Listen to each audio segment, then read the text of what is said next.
وما هذه الحیات الدنیا الا لہو ولعب، اور یہ دنیاوی زندگی نہیں ہے مگر کھیل اور تماشا۔ وَإِنَّ الدَّارَ الْآخِرَةَ لَهِيَ الْحَيَوَانُ لَوْ كَانُوا يَعْلَمُونَ، اور اصل ایٹرنل ہمیشہ رہنے والی زندگی وہ گھر تو آخرت کا گھر ہے، کاش کہ یہ لوگ جانتے۔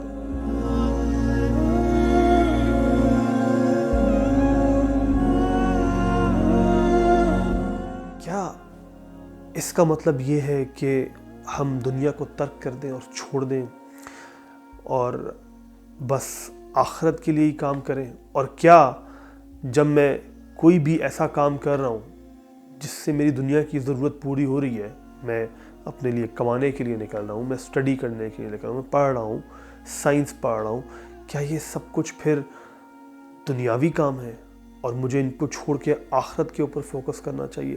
اللہ تعالیٰ ہم سے کیا چاہتے ہیں؟ وہ کیا چاہتے ہیں کہ ہم اس کو دنیاوی زندگی کو، اپنی اس زندگی کو کس نظر سے دیکھیں اور آخرت کو کیسے دیکھیں؟ آئیے سمجھنے کی کوشش کرتے ہیں۔ سورۃ القصص میں اللہ تعالیٰ نے بہترین مثال سے اس بات کو واضح کیا، قارون کا ذکر کرتے ہوئے۔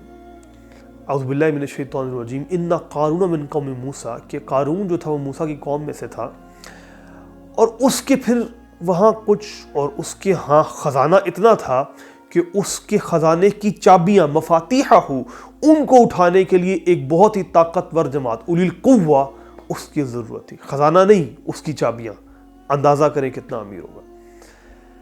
اب اس کی قوم میں کچھ نیک لوگ تھے جنہوں نے اس کو پھر کچھ ایڈوائس دی۔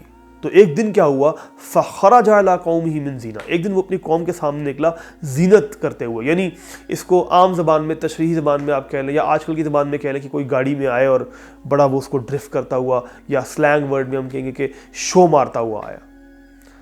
تو اس کے قوم کے لوگوں نے اس کو کہا کہ لا تفرح ان اللہ لا يحب الفرحین، اکڑ مت، اللہ تعالیٰ ایسے لوگوں کو پسند نہیں کرتا۔ اور پھر وہ پروفاؤنڈ ایڈوائس دی کہ اللہ تعالیٰ نے اپنی حکمت میں یہ سمجھا کہ اس کو قرآن میں ریکارڈ کرنے کی ضرورت ہے کہ میں، آپ اور آنے والی نسلیں اس سے رہنمائی حاصل کریں۔ اب وہ ایڈوائس کیا ہے؟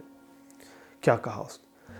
انہوں نے کہا وَابْتَغِي فِي مَا آتَاكَ اللَّهُ الدَّارَ الْآخِرَةَ، کہ جو کچھ اللہ نے تمہیں دیا ہے اس سے آخرت کا گھر تلاش کرو۔ تشریحی زبان میں اب جو کچھ اللہ نے تمہیں دیا ہے اس کو اپنی آخرت سنوارنے کے لیے استعمال کرو۔ وَلَا تَنْسَ نَصِيبَكَ مِنَ الدُّنْيَا، اینڈ یہ ہے اصل کی، اور دنیا کا اپنا جو اس میں سے حصہ ہے، شیئر ہے، اس کو مت بھولو۔ یعنی یہ نہ ہو کہ آخرت کا گھر تلاش کرتے کرتے تم اپنی فیملی پہ خرچ ہی نہ کرو، تمہارا لباس دیکھ کے یہ لگے کہ پتہ نہیں آخری بار کب چینج کیا تھا، اس کو دیکھنے کا دل نہ کرے۔ نہیں، ان اللہ جمیل و یحب الجمال، اللہ تعالیٰ خوبصورت ہے اور خوبصورتی کو پسند کرتا ہے۔ تو آخرت کا گھر تلاش کرنے کی کوشش کرو، لیکن اپنا دنیا کا نصیب اس میں سے مت بھولو، جو اس کا شیئر ہے وہ لو، اپنے اوپر بھی خرچ کرو، اپنے اوپر بھی لگاؤ۔ وَأَحْسِن كَمَا أَحْسَنَ اللَّهُ إِلَيْكَ، اور جس طرح اللہ نے تمہارے ساتھ احسان کیے، سب کچھ تمہیں دے کے، ویسے ہی لوگوں کے ساتھ احسان کرو، بھلائی کرو۔ یہ جو نعمت تمہیں اللہ نے دی ہے اس کو لوگوں کے لیے، لوگوں کی بھلائی کے لیے استعمال کرو۔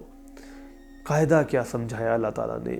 ذکر تو یہاں پیسے کا ہوا ہے، لیکن ایک قاعدہ سمجھا دیا کہ جو نعمت مجھے اور آپ کو ملی ہے اس کو یوز ہم کریں گے اپنی آخرت سنوارنے کے لیے، لیکن اس کو اس دنیا میں جو اس کی انجوائمنٹ ہے، جو اس کا فائدہ ہے، وہ بھی اٹھائیں گے، لیکن مقصد ہمارا یہ ہوگا کہ اس کے ذریعے ہم اپنی آخرت سنواریں۔ یہ ہمارا مقصد ہے۔ اب اس کو ایک ایگزامپل سے سمجھتے ہیں تاکہ آپ کو بات واضح ہو جائے۔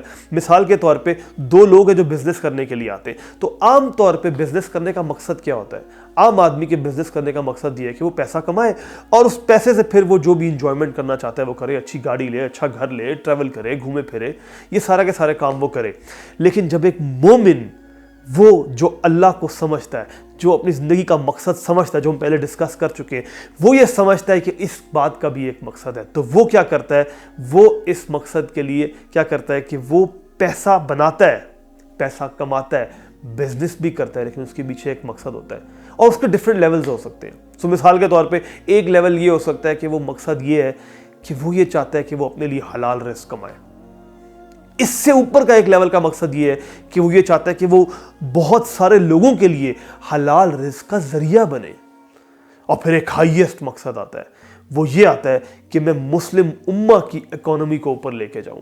ایک منٹ کے لیے سوچئے ذرا کہ آج کوئی ہم لوگ اس دنیا میں پیچھے کیوں ہیں؟ کیونکہ ہم اکنامکلی اسٹرانگ نہیں ہیں. اگر ہر شخص اس نیت سے بزنس کرنا شروع کر دے کہ میں نے امت کو اسٹرانگ لے کے جانا ہے, امت کی اکانومی بہتر کرنی ہے, تو بلیور کا بزنس کرنے کا مقصد ڈیفرنٹ ہوتا ہے. اور پھر یہ بھی ہو سکتا ہے کہ اس کے پیچھے اس بزنس کی نیچر کے اندر ہی ایک مقصد چھپا ہوا ہوتا ہے. سو مثال کے طور پہ کوئی کہتا ہے جی آج کھڑا ہوتا ہے, وہ کہتا ہے کہ میں نے یوٹیوب کی طرح کا ایک پلیٹ فارم بنانا ہے. لیٹ سپوز ایگزامپل دے رہا ہوں, مسلم ٹیوب بنانی ہے, رائٹ. اب ایک مقصد ہے اس کے پیچھے, تو اس کا پرائم مقصد پیسہ نہیں ہوتا, اس کا پرائم مقصد اس کے پیچھے وہ اللہ آخرت کا گھر چھپا ہوا ہوتا ہے. لیکن اس کا مطلب یہ نہیں ہے کہ جب وہ پیسے کما رہا ہے اس سے وہ خود فائدہ نہیں اٹھائے گا. نہیں, وہ اپنا فائدہ بھی اٹھائے گا, وہ اس سے اپنے آپ کو بھی سنوارے گا, اپنی انجوائمنٹ بھی کرے گا ایک لمٹ کے اندر رہتے رہتے, زکوٰۃ 2.5% دیتے ہوئے, صدقہ خیرات کرتے ہوئے اپنی انجوائمنٹ بھی کرے گا.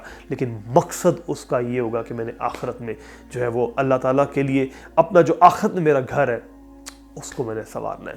اب اس کو سمجھے ذرا, ایک لائن میں کیا ہے کہ بلیور جب ایک کام کرے گا, اس کو ایک اور ایگزامپل سے سمجھ لیں. فارماسیوٹیکل کمپنی ہے, ایک عام آدمی نے کھولی ہے اور ایک وہ شخص جو اپنا مقصد جانتا ہے, مومن ہے, اس نے کھولی ہے. عام آدمی جب کووڈ آئے گا تو ان دوائیوں کی پرائسز بڑھا دے گا, ماسک کو بڑھا دے گا کہ اب یہ میرے پاس موقع ہے. لیکن جو مقصد والا انسان ہوگا وہ کہے گا کہ یہ میرے لیے اپرچونٹی ہے. وہ شاید جتنا سستا کر سکتا ہے سستا کرے گا, جتنا لوگوں کو فیسیلیٹیٹ کر سکتا ہے اتنا فیسیلیٹیٹ کرے گا. یہ فرق ہوتا ہے اس شخص میں جس کے لیے پیسہ, جس کی موٹیویشن, جس کی ڈرائیونگ فورس دنیا ہوتی ہے. تو لیسن کیا ہے؟ ون لائن میں اس کو اچھی طرح سمجھ لیں. ایک بلیور دنیا کو انجوائے کرتا ہے, دنیا میں سے جو اس کے فائدے ہوتے ہیں وہ اٹھاتا ہے, لیکن دنیا کبھی بھی اس کی ڈرائیونگ فورس نہیں ہوتی, اس کی موٹیویشن نہیں ہوتی, اس کا مقصد نہیں ہوتی ہے. اس کی ڈرائیونگ فورس آخرت ہوتی ہے. وہ دنیا میں جو بھی کام کرتا ہے that is rooted in a purpose جو کہ آخرہ بیسڈ ہوتا ہے. میں پھر سے ریپیٹ کر رہا ہوں, مومن دنیا میں جو کام بھی کرتا ہے, چاہے وہ کھیل بھی رہا ہے, سپورٹس بھی کر رہا ہے, اس کا ایک مقصد ہوتا ہے جس کی جڑیں آخرت میں ہوتی ہیں.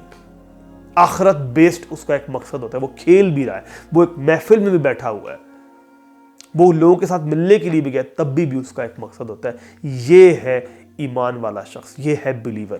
تو اللہ تعالیٰ کیا چاہتے ہیں؟ اس لیے اللہ تعالیٰ نے کیا فرمایا؟ فَأَمَّا مَن طَغَىٰ وَآثَرَ الْحَيَاةَ الدُّنْيَا, وہ شخص جس نے سرکشی کی اور دنیا کی زندگی کو پریفر کیا, اس کا ٹھکانہ جہنم ہے. فَإِنَّ الْجَحِيمَ هِيَ الْمَأْوَىٰ, اس کا ٹھکانہ جہنم ہے. بل تؤثرون الحیات الدنیا, تم دنیا کی زندگی کو پریفر کرتے ہو, یہ ہے مسئلہ. دنیا جیتے ہو یہ مسئلہ نہیں ہے, پریفر کرتے ہو, تمہاری ڈرائیونگ فورس دنیا بن جاتی, وہاں سے مسئلہ ہوتا ہے. تو لیسن یہ ہے کہ دنیا کی زندگی سے فائدہ اٹھائیں, انجوائمنٹ کریں ایک لمٹ میں رہتے رہتے, لیکن ڈرائیونگ فورس, موٹیویشن وہ ہمیشہ آخرت ہی ہونی چاہیے. اللہ تعالیٰ سے دعا ہے کہ وہ یہ ہمیں کانسیپٹ سمجھا دے, کیونکہ ہمارے ہاں دو ایکسٹریمز ہیں.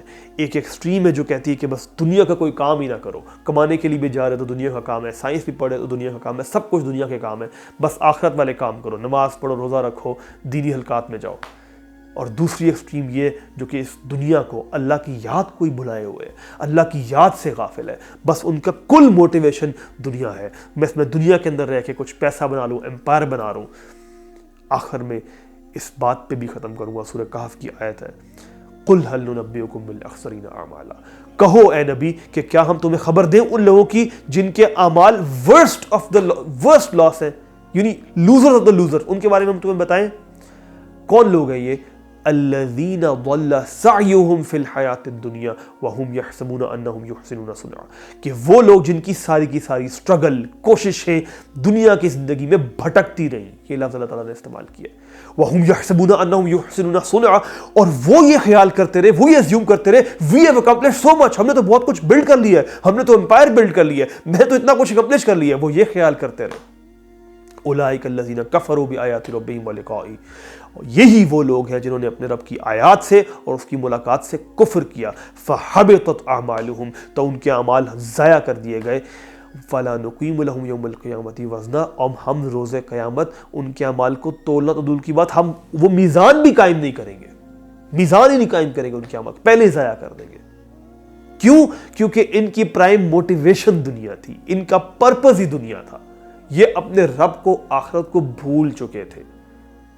لیکن مومن کیا سمجھتا ہے کہ میں نے دنیا انجوائے کرنی ہے، اس میں سے فائدہ اٹھانا ہے، اللہ تعالیٰ نے میرے لیے بنائی ہے، سب کچھ میرے لیے مسخر کیا ہے، لیکن میرا مقصد میں اس کو برتوں گا، جیسا کہ رسول اللہ صلی اللہ علیہ وسلم نے فرمایا کہ دنیا آخرت کی کھیتی ہے، میں یہاں، یہ میرا وہ جگہ ہے جہاں میں نے بیج بونے ہیں، جتنے بیج میں بو سکتا ہوں میں بوؤں گا، کیونکہ میں نے پھل اپنی اصل زندگی میں جا کے کاٹنا ہے۔ جب ہم اس نظر سے دنیا کی زندگی کو، دنیاوی زندگی کو اور آخرت کو دیکھنا شروع کریں گے تو ہم ویسے ہی اس کو دیکھیں گے جس کو ہم کہتے ہیں قرآنک لینس۔